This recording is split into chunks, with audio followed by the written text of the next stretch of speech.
السلام علیکم ورحمۃ اللہ وبرکاتہ۔ اعوذ باللہ من الشیطان الرجیم، بسم اللہ الرحمن الرحیم۔ قل هو الذی انشأکم وجعل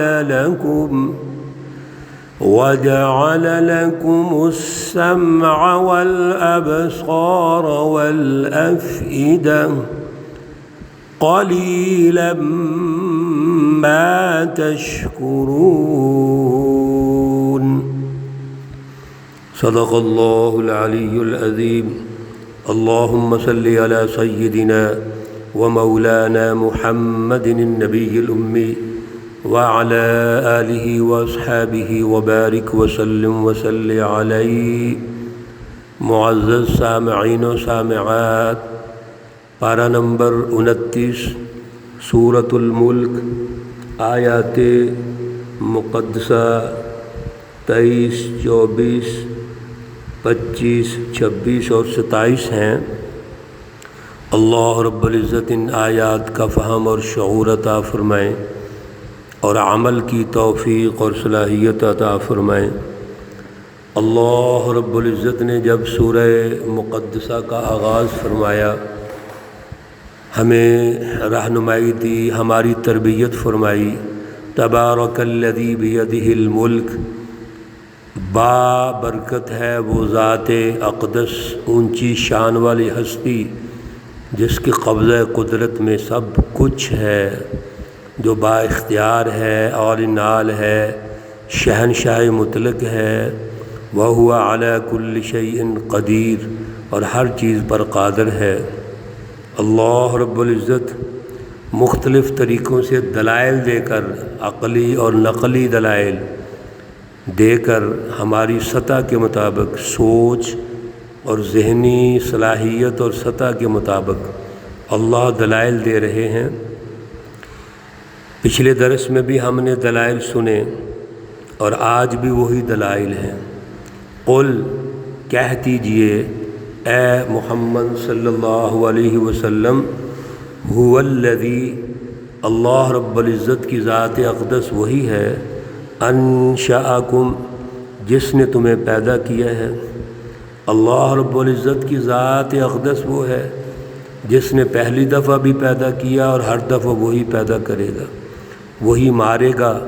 هو الذی احیاکم ثم یمیتکم ثم یحییکم ثم الیہ ترجعون۔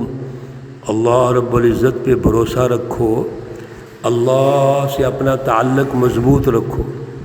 پھر اللہ نے پیدا کرنے کے بعد کچھ ایسے ذرائع انسانی باڈی میں رکھ دیے جو اس کے علم کے لیے ضروری ہیں، تربیت کے لیے ضروری ہیں۔ وہ کون کون سے ہیں؟ وَجَعَلَ لَكُمْ، اور بنا دیا اللہ نے تمہارے لیے، السمع، کان، والابصار، اور آنکھیں، والافئدہ، اور دل۔ سبحان اللہ، کتنی بڑی دلیل ہے۔ ایک انسان، دنیا کے اندر جو بھی انسان ہے، کیا اس کا انکار کر سکتا ہے کسی موقع پر بھی کہ پیدا کرنے والی کون ہستی ہے؟ دنیا میں جتنے بھی انسان موجود ہیں وہ خدا کو مانتے ہیں یا نہیں مانتے ہیں؟ وہ کوئی ایسا مختلف طریقہ بتائیں کہ پیدائش کا، کہ ایک انسان دنیا میں آیا ہو اور ڈائریکٹ عقل والا، سمجھ والا بن کے آ جائے۔ ایسا تو کوئی طریقہ ہی نہیں ہے۔ نسل انسانیت بلکہ نسل حیوانیت کا ایک ہی طریقہ ہے کہ اس کی ولادت ہوتی ہے، پھر اس کا بالکل لڑکپن، بچپن ہے، لڑکپن ہے، اور پھر آگے جوانی ہے۔ تو یہ سب کچھ کون کرنے والا ہے؟ ذرا غور تو کرو۔ پھر اللہ نے تمہارے علم، تربیت اور ٹریننگ کے لیے 3 بنیادیں رکھ دیں، کان، آنکھیں اور دل۔ یہ وہ مراکز ہیں جس کے ذریعے ہم سنتے ہیں، دیکھتے ہیں، مشاہدہ کرتے ہیں، تجربے کرتے ہیں، اور پھر اپنے دل کے ذریعے سے فیصلے کرتے ہیں کہ ہم نے کیا کرنا ہے۔ تو انسانی باڈی کی پیدائش اور اس انسانی باڈی میں السمع، الابصار اور الافئدہ یہ کس نے رکھے ہیں؟ اللہ نے رکھے ہیں۔ میرے عزیزو، کبھی آپ اس شخص کو ملیں جس کے کان نہیں ہیں، یعنی سماعت نہیں ہے، اس شخص کو ملیں جس کی بینائی نہیں ہے، اور اس شخص کو ملیں جس کا دل نہیں۔ اس لیے اللہ رب العزت نے کفار کے بارے میں خصوصی طور پر یہ ارشاد فرما دیا سورۃ البقرہ میں بھی اور کئی جگہوں پہ بھی، ختم اللہ علی قلوبہم وعلی سمعہم وعلی ابصارہم غشاوہ۔ ان تینوں چیزوں سے یہ فائدہ نہیں اٹھاتے۔ اور منافقین فی قلوبہم مرض، قلب کا تو تزکیہ ہونا چاہیے تھا، اللہ سے جڑ کر درست فیصلے کرنے ہیں اس نے، اور ان کے دلوں میں بیماری ہے، کفر اور شرک ہے۔ اس لیے اللہ نے ارشاد فرمایا قلیلا ما تشکرون۔ یہ سب کچھ اللہ نے پیدا کیا ہے، لیکن حیرانگی یہ ہے بہت تھوڑے ہیں جو اللہ کا شکر ادا کرتے ہیں، جو اللہ کا شکر ادا کر کے اللہ رب العزت کی پہچان پیدا کرتے ہیں، انبیاء علیہ السلام، رسول اللہ صلی اللہ علیہ وسلم کی پہچان پیدا کر کے سچی جماعت کا ساتھ دیتے ہیں، بہت تھوڑے ہیں۔ پھر اور سوچو ذرا، قل ان سے کہیے کتنے بڑے دلائل ہیں، عقلی بھی ہیں اور نقلی بھی ہیں۔ قل هو الذی ذرأکم فی الارض، اللہ رب العزت کی ذات اقدس وہ ہے جس نے تمہیں زمین میں بکھیر دیا، وَإِلَيْهِ تُحْشَرُونَ، اور اسی کی طرف تم لوٹ کر جاؤ گے۔ پوری دنیا بنائی، آدم علیہ السلام سے شروع ہو جائیے، اور یہ پورا تاریخی تسلسل اور ہسٹری ہے کہ انسان کیسے آگے بڑھے، کن کن علاقوں میں گئے، کس طرح گئے۔ طوفان نوح آیا، نوح علیہ السلام کے دور میں سب کچھ چیزیں تباہ ہو گئیں، وہ کشتی والے بچ گئے، اللہ نے بچایا، ہر چیز کا جوڑا جوڑا، اور پھر اس سے پوری دنیا میں لوگ پھیل گئے۔ آج دنیا میں جتنے بر اعظم بنے ہوئے ہیں، ممالک بنے ہوئے ہیں، یہ میرے عزیزو پوری تاریخ ہے اس کی۔ اللہ کہتے ہیں یہ کس نے پھیلایا ہے؟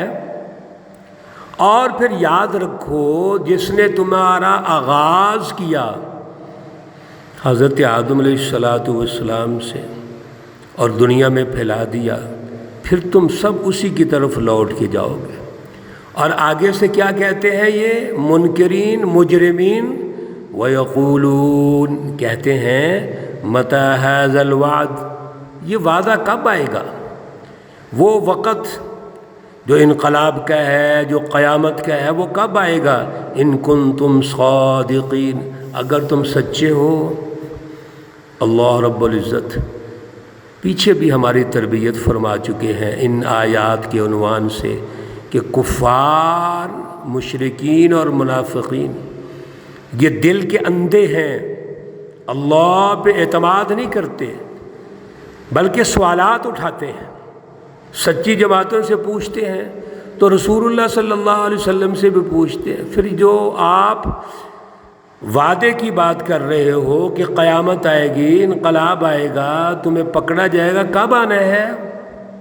اللہ نے جواب دے دیا، قل، فرما دیجیے اے رسول صلی اللہ علیہ وسلم، انما العلم عند اللہ، یقیناً یہ علم صرف اللہ کے پاس ہے، اس کا ٹائم، دن، مہینہ یہ کسی کو نہیں پتہ، یہ اللہ کو پتہ ہے۔ ہمارا تو اتنا کام ہے وَإِنَّمَا، اور یقیناً آنا نذیر مبین، میں تو تمہیں ڈر سنانے آیا ہوں، میں تو تمہیں وہ بنیادی پروگرام، بنیادی فلسفی، خدا شناسی کیسے ہوگی، انسانیت دوستی کیسے ہوگی، معاشروں کی تشکیل کیسے ہوگی، کس طرح کا سیاسی عدل کا نظام ہے، معاشی عدل کا نظام ہے، ظلم کیا ہے، میں تو تمہیں یہ تعارف کروانے آیا ہوں، اور میں اس سسٹم کی بالادستی کے لیے آیا ہوں جو اللہ کا دیا ہوا ہے۔ میری تو یہ ڈیوٹی ہے، میں تو ایک سچی جماعت تشکیل دے کر اس کو غالب کرنا چاہتا ہوں۔ فلما رأوہ زلفا، ان کی حالت یہ ہے ان کافروں کی، مشرکین، مجرمین، منافقین کی، جب اس کو آتا ہوا دیکھتے ہیں، اللہ کا عذاب آ رہا ہے، وقت آ رہا ہے، تو سیئت وجوہ الذین کفروا، ان کافروں کے جو چہرے ہیں وہ بگڑ جاتے ہیں، سیاہ ہو جاتے ہیں جب دیکھتے ہیں اللہ کا عذاب آ رہا ہے، پھر ان کا کوئی چھٹکارا نہیں ہوتا۔ میرے عزیزوں، پیچھے بھی آپ اللہ کے عذاب کے بارے میں پڑھ چکے ہیں کہ جہنم کس طرح اچھلے گی، کودے گی، اور شیر کی طرح ان کو بلائے گی، پکارے گی اور کہے گی کہ آ جاؤ، میں انتظار کر رہی ہوں۔ دنیا کے اندر بھی جب انقلابات آتے ہیں، شکست کھاتے ہیں، تو چہرے سیاہ ہو جاتے ہیں، بگڑ جاتے ہیں۔ اللہ فرما رہے ہیں وقیل، اور ان سے کہا جاتا ہے، کہا جائے گا ھذا الذی، یہ وہی وعدے کی بات جس کا تم کہتے تھے نا، کنتم بہ تدعون، جو مانگتے تھے کہ وَيَقُولُونَ مَتَىٰ ھَٰذَا الْوَعْدُ، یہ وعدہ آ گیا ہے۔ غزوہ بدر کے موقع پر یہ ابو جہل جو سب سے بڑا مافیا اس نے بنایا ہوا تھا، جب شکست کھاتا ہے تو پتہ چل گیا کہ اللہ کا وعدہ آ گیا ہے۔